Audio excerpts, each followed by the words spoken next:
Bienvenue à tous et à toutes. Merci d'être là. Je suis votre hôte, Antoine Hamelin, kinésiologue et entraîneur spécialiste en entraînement et en longévité pour les 40 ans et plus. Dans ce premier épisode du podcast Force et longévité, le podcast pour les professionnels de 40 ans qui s'entraînent pour vivre plus fort, plus longtemps. Je vous parle aujourd'hui de musculation, de force physique et de longévité. C'est un sujet qui me fascine et que j'étudie depuis plus de 25 ans. C'est un sujet qui devrait également vous fasciner. C'est ma mission de démocratiser l'entraînement et de sensibiliser aux bénéfices de cette activité-là, des bénéfices qu'on connaît malheureusement pas suffisamment. Le podcast Force et longévité est propulsé par les suppléments ATP. C'est personnellement les suppléments que j'utilise depuis plus de 10 ans avec mes clients, avec mes clientes, pour la qualité de la matière première, parce qu'ils sont triple testés par des laboratoires indépendants, puis parce qu'ils ont tout ce que j'ai besoin avec mes clients, avec mes clientes, au niveau d'une santé optimale, de bâtir de la masse musculaire et de la longévité.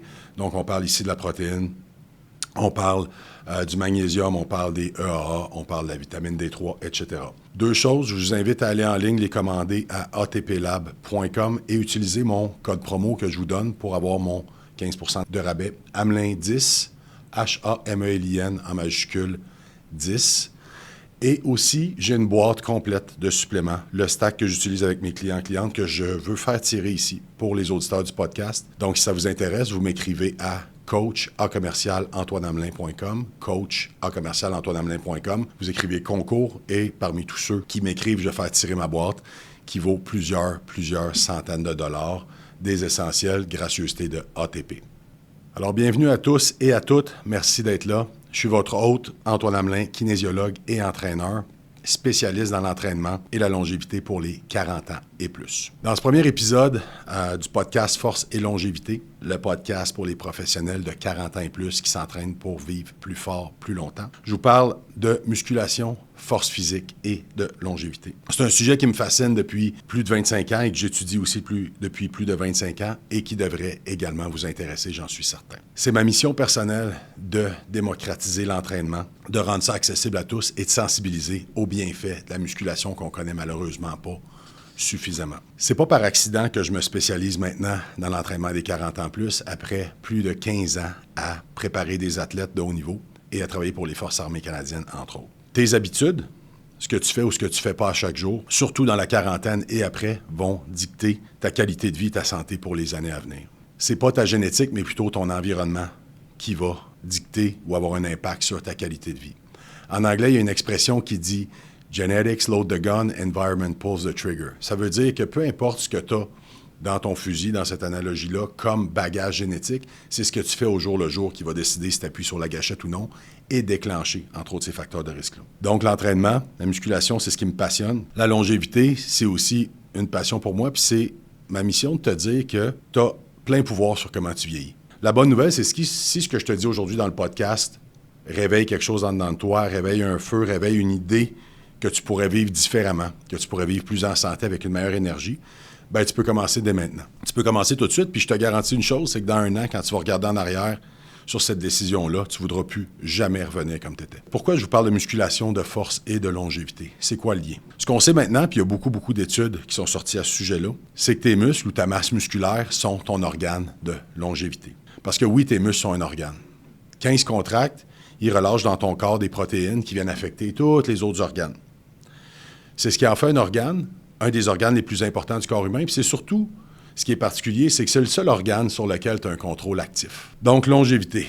C'est quoi le rapport entre lever des poids et ta longévité? Il y a deux liens qu'on va regarder ensemble aujourd'hui, puis c'est les deux plus importants. Le premier, ça a rapport au muscle en tant que tel, puis à sa fonction. Le muscle, c'est ce qui fait bouger ton corps. Okay? C'est ce qui te permet de te déplacer, c'est ce qui te permet de bouger librement, c'est ce qui te permet de ne pas tomber, puis c'est ce qui va t'aider à garder ton autonomie en vieillissant. Le mouvement, c'est la vie. C'est pas plus compliqué que ça. Le corps humain est fait pour bouger.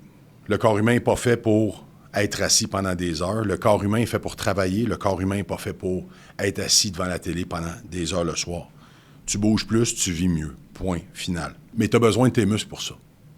Tu as besoin d'avoir des muscles en santé pour avoir la liberté de continuer à faire ce que tu as le goût de faire pour les années à venir. Tu as besoin de tes muscles pour continuer à voyager. Tu as besoin de tes muscles pour continuer à jouer au golf, à skier. Tu as besoin de tes muscles pour continuer à pour s'assurer que tu n'es pas dépendant des autres en vieillissant. Puis ça, je sais que c'est un souci pour plusieurs personnes. Je sais que c'en est un pour moi, pour jouer avec tes enfants, tes petits-enfants, etc. Donc, c'est le premier lien. Le premier lien a un rapport au mouvement. Okay? Le deuxième lien avec le muscle et la longévité, c'est que ton muscle va influencer directement ton métabolisme. Maintenant, tu as sûrement remarqué qu'avec l'âge, c'est de plus en plus difficile de perdre du poids ou même juste de le maintenir. Même si tu fais des efforts, on dirait que les stratégies que tu faisais avant ne fonctionnent pas. Puis, la stratégie d'avant, on l'a pas mal toute. C'est pas mal tout le même réflexe. Quand tu avais 18, 19 ans, puis que tu prenais un peu de poids l'été, pendant 2-3 semaines, tu mangeais beaucoup moins, tu mangeais juste de la salade, tu allais courir tous les matins, puis bang, tu perdais ton 10 livres. Bien, si tu l'as essayé, comme beaucoup de mes clients, tu sais maintenant que ça ne fonctionne plus. Donc, ton muscle influence ton métabolisme. Ton muscle, dans ton corps, c'est un peu comme le moteur dans une voiture. Je te fais une analogie facile à comprendre.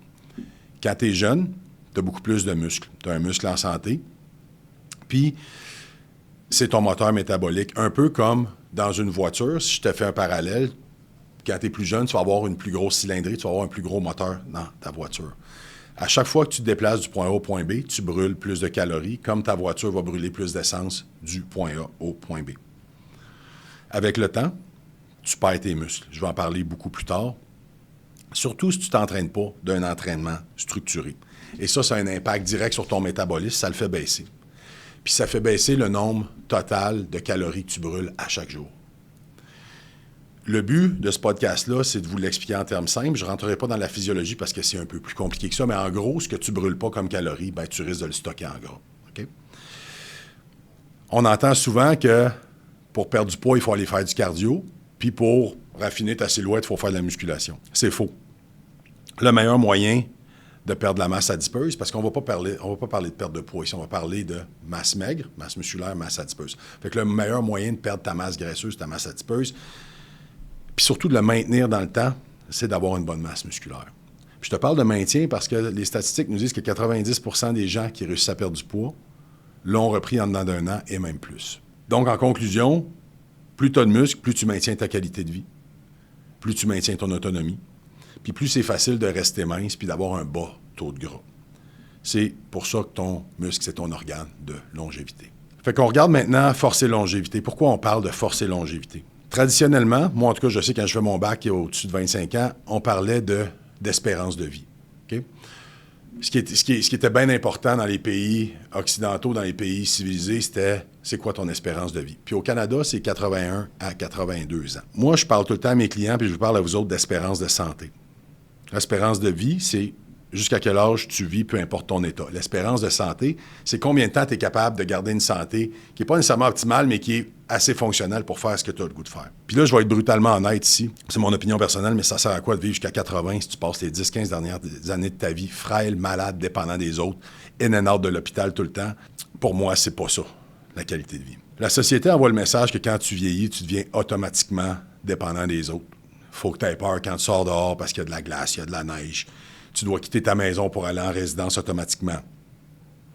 Le message, c'est que mal vieillir, c'est une fatalité. C'est comme ça que ça devrait aller. Ce qu'on ne dit pas malheureusement, ce que je vais te dire aujourd'hui, puis c'est un de mes messages vraiment que je veux amener à la maison aujourd'hui, c'est que tu peux être fort, tu peux être autonome, tu peux avoir une belle vitalité, tu peux jouer au golf, tu peux jouer au tennis, tu peux aller en Europe marcher 20 000 pas par jour, puis tu peux ne pas être sur 20 médications différentes à 70 ans. Ta masse musculaire peut t'aider à faire ça. Puis j'ai les exemples dans mes clients. Je les vois tous les jours. Sachant ça, tu te poses peut-être la question, je sais que je me suis posé longtemps, pourquoi une majorité de gens se retrouvent à 60-70 ans dans l'état de fragilité que j'ai décrit avant? Puis ça, bien, ça commence très tôt. Ça commence au début de la trentaine, puis même maintenant, certaines études disent au milieu de la vingtaine. Parce que tu commences à perdre les muscles que tu n'utilises pas de façon active et intentionnelle. Puis quand je parle de façon active et intentionnelle, c'est vraiment de t'entraîner de façon intense avec un programme structuré. Donc, tu perds 3 à 8 % par décennie après 30 ans de ta masse musculaire. Arrivé à 50 ans, les choses s'accélèrent. Là, on parle de 1 à 2 % par année de perte de masse musculaire, surtout à cause des changements hormonaux. C'est pire pour les femmes. La perte de masse musculaire, elle a un nom, puis on va en parler souvent dans ce podcast-là, c'est la sarcopénie. Ça vient d'une sous-utilisation de tes muscles avec les années et d'une sous-consommation de protéines. Puis ça aussi, ça a été démonisé pendant des années, la protéine. Hein, on nous disait que si on en mangeait trop, on allait endommager nos reins, on allait endommager notre cœur, que le muscle qu'on allait gagner allait se transformer magiquement en gras plus tard, alors que c'est impossible, c'est deux tissus différents. Passé 60 ans, les statistiques nous disent qu'un adulte sur 3 est considéré atteint de sarcopénie. Et ça, c'est très grave. Je vous explique pourquoi dans pas long. Tu as différents types de fibres musculaires dans ton corps. En fait, tu en as deux principaux. Tu as les fibres rapides et les fibres lentes. Il y en a plusieurs, mais on les catégorise dans ces deux familles-là. Les fibres rapides, c'est les fibres d'explosion. C'est les fibres de puissance. Je t'invite à penser à un sprinter ou un porteur de ballon au football, qui sont très musculaires, très puissants, qui courent vite, qui sont capables de sauter haut. Et tu as les fibres lentes, qui sont des fibres plus petites, mais qui sont très fortes pour faire une bonne extraction d'oxygène et qui sont très fortes en endurance. Tu peux penser à un marathonien ou un cycliste dans le Tour de France qui peut courir et faire du vélo pendant des heures, des heures, des heures. Fait que tu as ces deux types de fibres-là. Pourquoi je te dis ça? Parce que, en plus de la sarcopénie, en plus de la perte de masse musculaire, c'est les fibres rapides que tu perds à plus grande vitesse. Puis pourquoi c'est important? Parce que les fibres rapides, entre autres, c'est celles, si tu arrives pour tomber ou tu glisses, qui vont te permettre de te reprendre et de rester debout. C'est tes fibres d'urgence. Si tu as à te lever vite puis à sprinter ou à courir, c'est les fibres qui vont t'aider à faire ça. C'est pas les fibres lentes.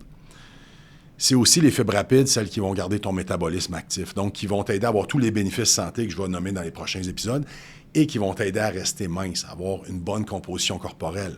Plus de muscles, moins de gras. Je te parlais de jouissance de vie, de qualité de vie plutôt. Pense à un événement grave comme une fracture de la hanche. On a tous eu quelqu'un dans notre environnement à qui c'est arrivé. Mais c'est un événement grave. Pourquoi c'est fréquent en vieillissant? Je fais mon lien avec les fibres rapides. Donc, une des premières raisons pourquoi les gens tombent après 60 ans et se fracturent la hanche, c'est que quand tu es plus jeune, tu as un bon fessier en arrière. Puis ton fessier, c'est un muscle de propulsion. C'est un muscle de propulsion horizontale qui t'aide à avoir une bonne vitesse quand tu marches, quand tu cours. Donc, quand tu es jeune, quand tu marches d'un bon pas, tu as une bonne vitesse. Si tu tombes, tu as plus de chances de tomber vers l'avant.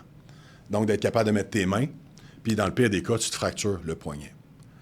Quand tu es vieux, plus vieux, puis que tu n'as pas maintenu ta masse musculaire, tu perds de la vitesse en avançant.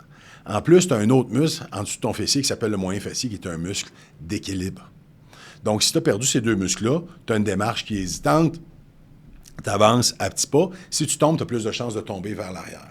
En plus d'avoir perdu ton grand fessier qui t'enlève ta propulsion, ben, tu as perdu une belle couche de protection en arrière, un bon fessier bien musclé qui protège la tête de ton fémur, l'os de la cuisse. Puis c'est là que la fracture arrive. Donc, non seulement tu tombes vers l'arrière, mais tu tombes sur un os qui n'est pas protégé et là, la fracture arrive.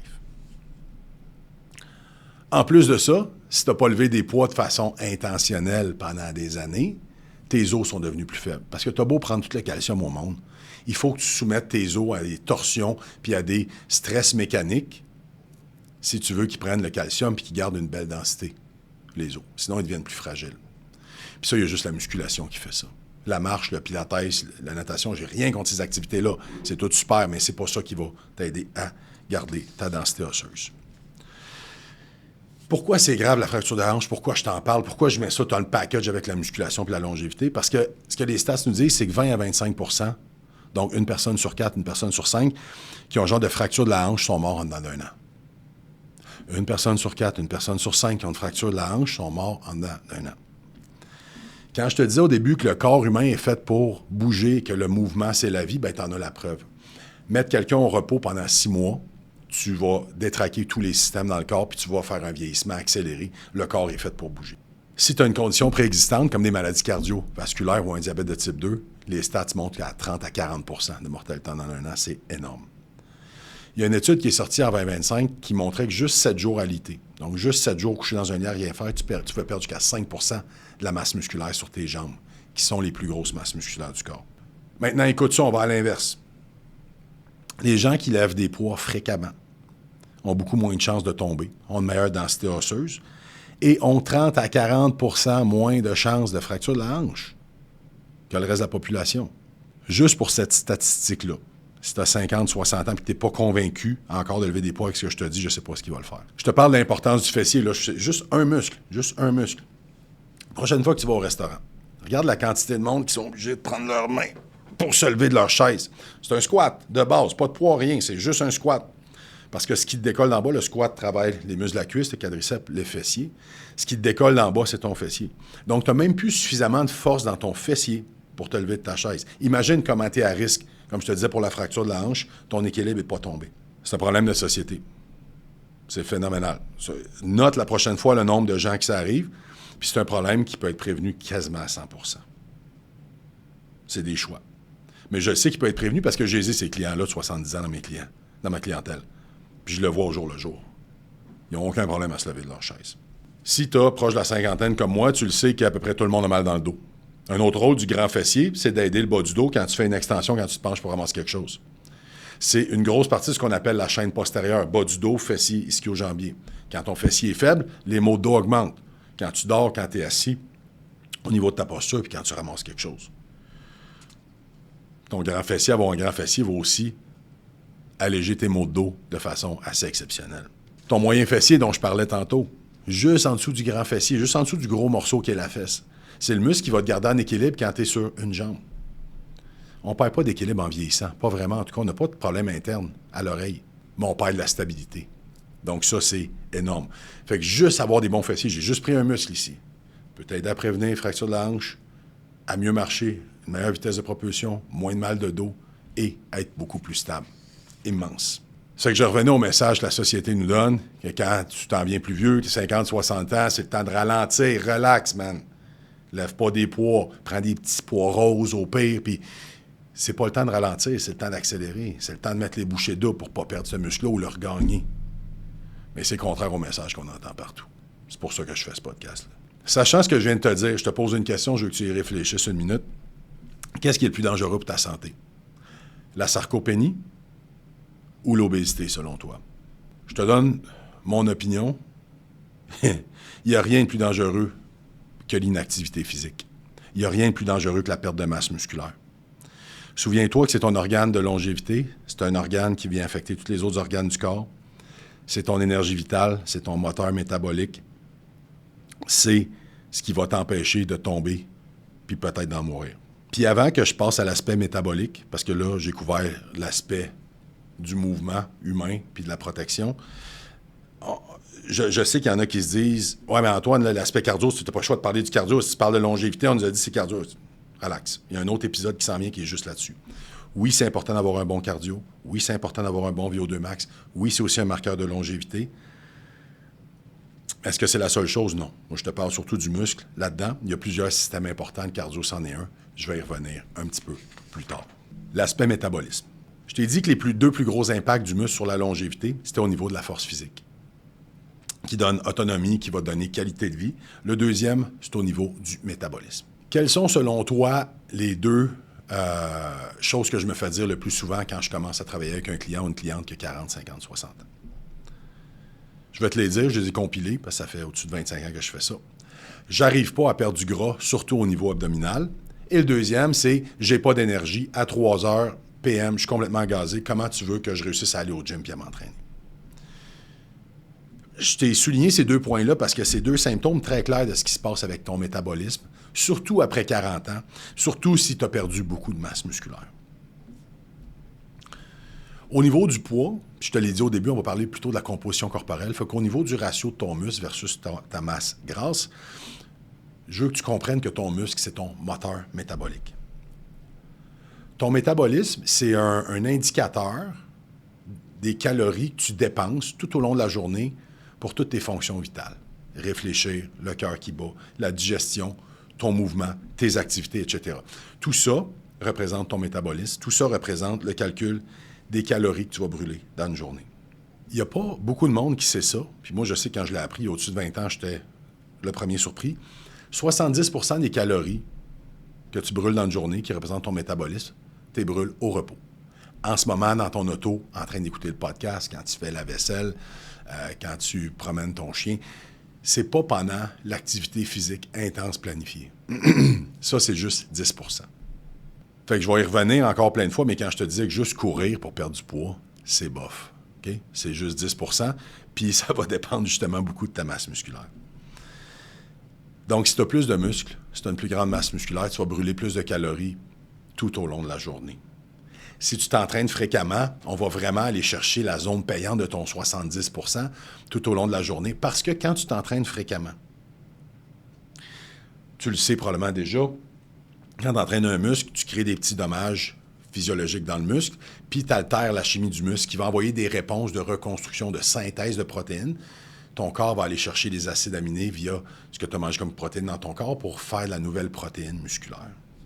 On appelle ça le protein turnover ou le remodelage de protéines.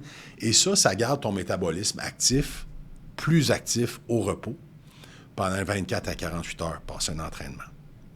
Ça veut dire qu'on va taper dans ton 70 %, on va aller chercher beaucoup plus de calories dans ton 70 %. Puis c'est énorme. Il n'y a rien au monde, il n'y a pas une pilule au monde qui va faire ça au niveau de ton métabolisme. Dans ton 10 % aussi, tu vas avoir un impact significatif si tu as plus de muscles. OK? Ton cardio, ta marche, tes activités physiques, ton tennis, tout va coûter plus de calories à ton corps. Tu as un plus gros moteur. Tu te souviens de l'analogie de l'auto? Tu as un plus gros moteur dans ton auto. Tu vas brûler plus de gaz. Puis ça, c'est énorme.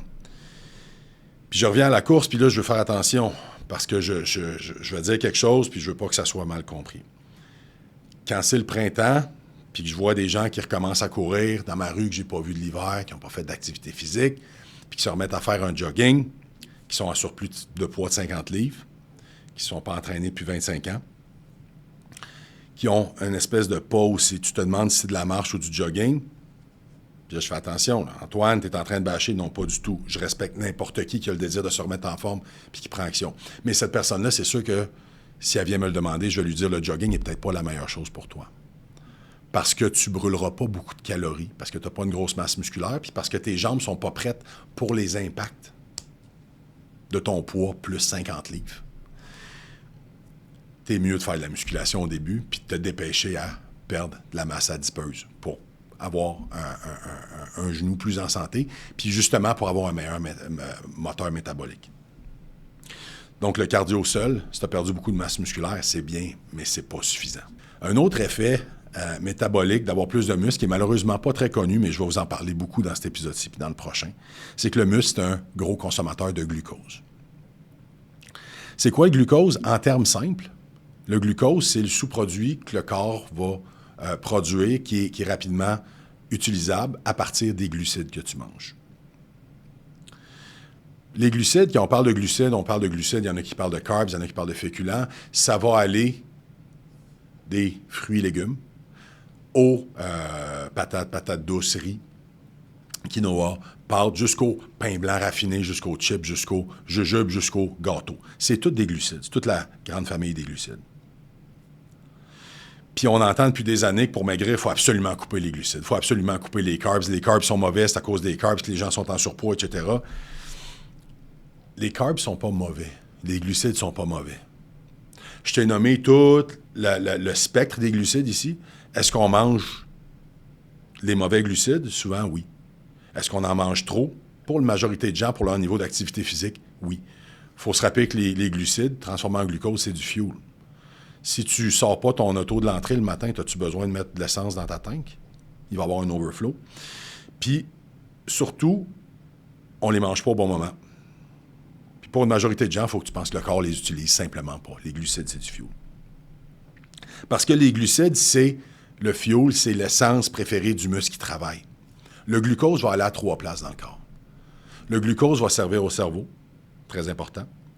Les glucides, le glucose va servir aux muscles qui travaillent. Puis, le glucose ne peut pas rester dans le système sanguin. Si ça reste dans le système sanguin trop longtemps, on appelle ça la résistance à l'insuline, qui peut éventuellement devenir le diabète de type 2, puis ça endommage les vaisseaux sanguins.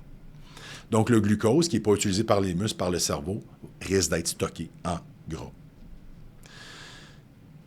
Mais ton muscle est friand de glucose. Donc, quand tu fais de la musculation régulièrement, tu commences à avoir un muscle qui va vider le système sanguin du glucose, donc qui va l'empêcher d'être stocké en gras.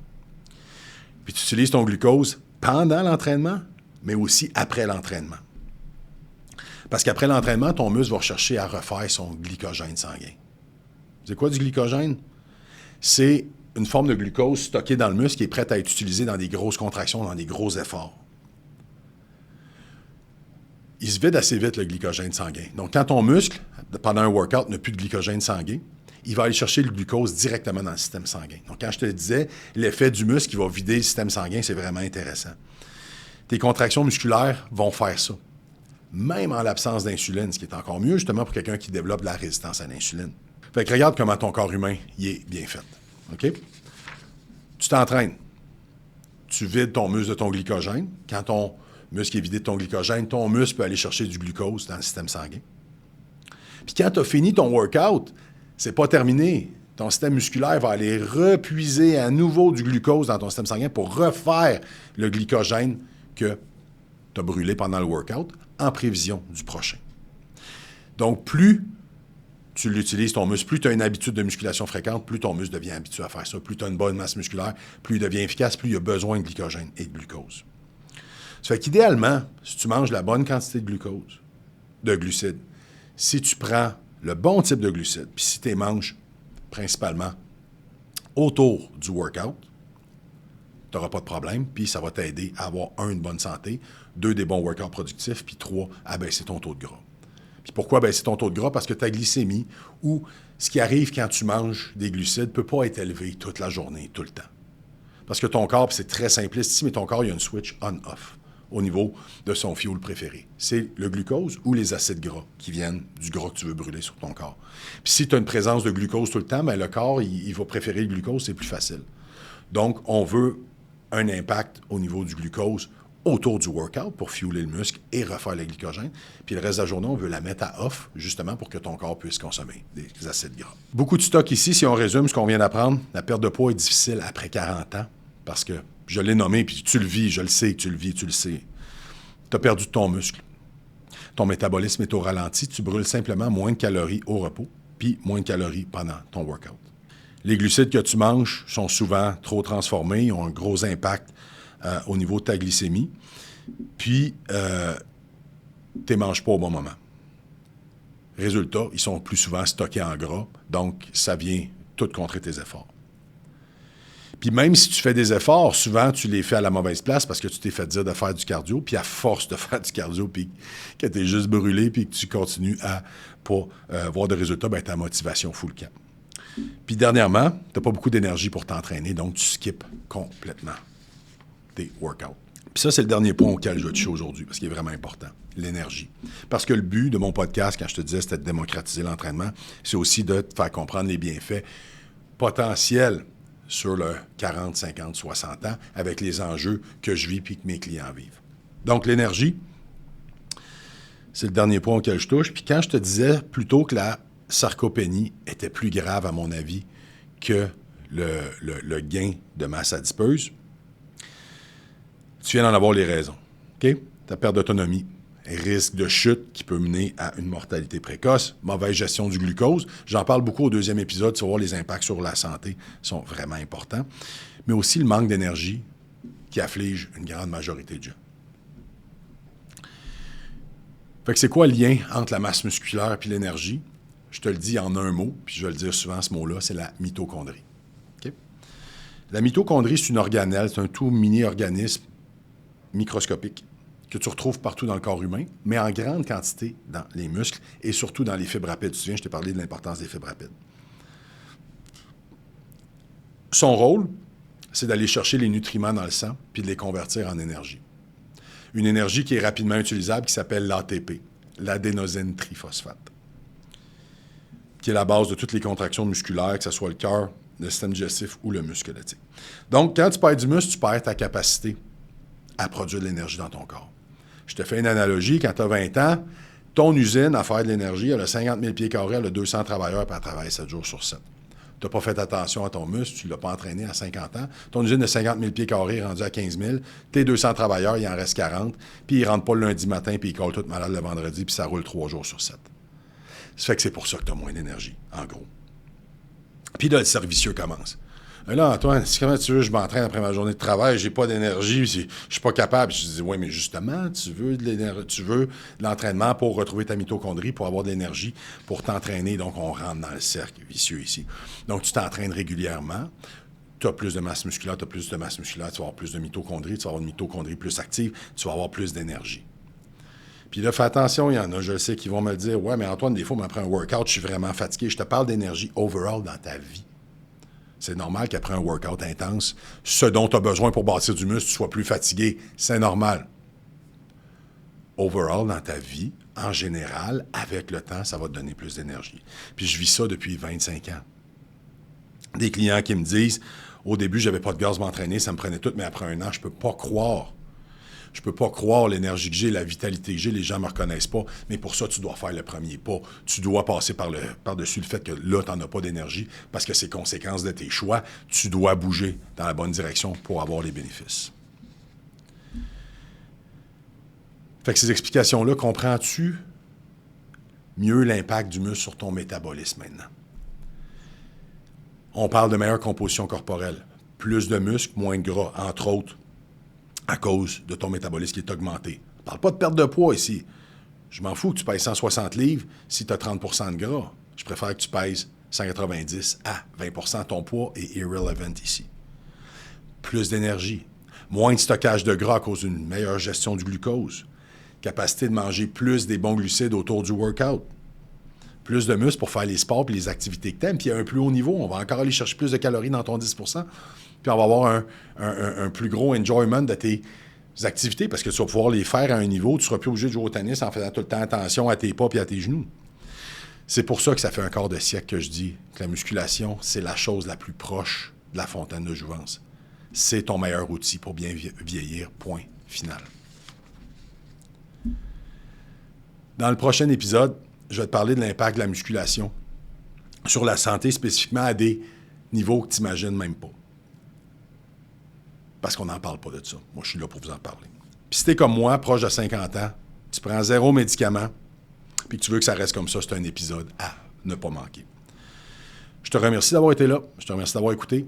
Si ma mission te touche, je te demande de partager ça avec des gens qui en ont besoin, s'il te plaît, pour l'idée de propager la nouvelle. Je t'invite à me suivre sur Facebook. J'ai 2 profils. Mon profil perso, Antoine Hamelin. J'ai mon profil professionnel, Antoine Hamelin, entraîneur kinésiologue. Sur Instagram, sur ma chaîne YouTube, où va être posté l'intégrale de cet épisode-là, où tu peux m'écrire si tu veux directement me parler, me poser des questions à coach@antoinehamelin.com, coach@antoinehamelin.com. Merci.